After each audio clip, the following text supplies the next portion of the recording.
En 2020, s'est éteint officiellement l'un des plus grands poissons d'eau douce du monde. Son nom, Psephorus gladius. Mais il était aussi appelé espadon de Chine ou poisson éléphant. Rien que ce nom montre à quel point il pouvait être imposant.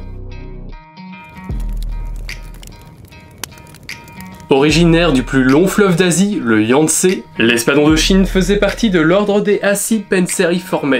C'est un ordre qui regroupe les poissons spatules comme Psephorus gladius, mais aussi les esturgeons, donc rien à voir avec les espadons. Ce poisson était un véritable géant ayant inspiré de nombreuses légendes.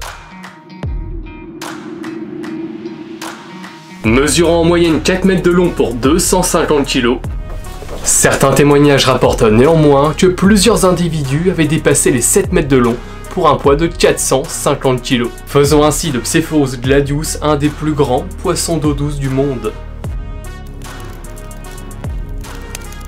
En vue de sa taille, on pourrait s'attendre à ce que ce colosse se nourrisse de d'autres poissons ou autres grosses proies. Eh bien non. Au contraire, il se nourrissait principalement de zooplancton, qu'il arrivait à trouver grâce à son rostre, une extension du crâne recouvert de récepteurs sensoriels. Jusqu'en 1970, 25 tonnes de ce poisson étaient pêchées dans le Yangtze tous les ans. La surpêche, la pollution, la fragmentation des populations, la construction de barrages et le braconnage pour son caviar ont évidemment mené l'espèce à disparaître.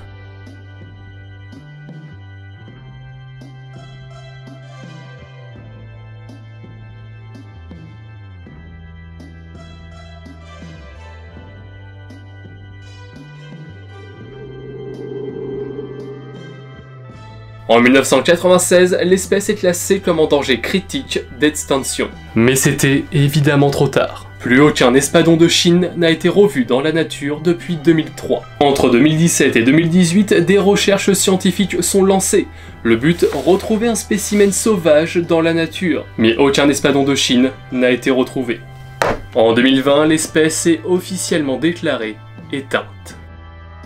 On pourrait se demander pourquoi personne n'a eu l'idée de prélever avant le déclin de l'espèce quelques individus et les mettre dans des bassins afin de préserver une population. Cela a bien été envisagé, mais le poisson était trop gros et avait de trop forts besoins liés à son environnement pour être maintenu en captivité. Néanmoins, il se pourrait que quelques individus subsistent encore. C'est une espèce qu'on dit anadrome, c'est-à-dire qu'elle migre entre les cours d'eau et la mer afin de se reproduire. Donc, qui sait, peut-être qu'au fin fond de ces eaux troubles se cache encore un de ces géants.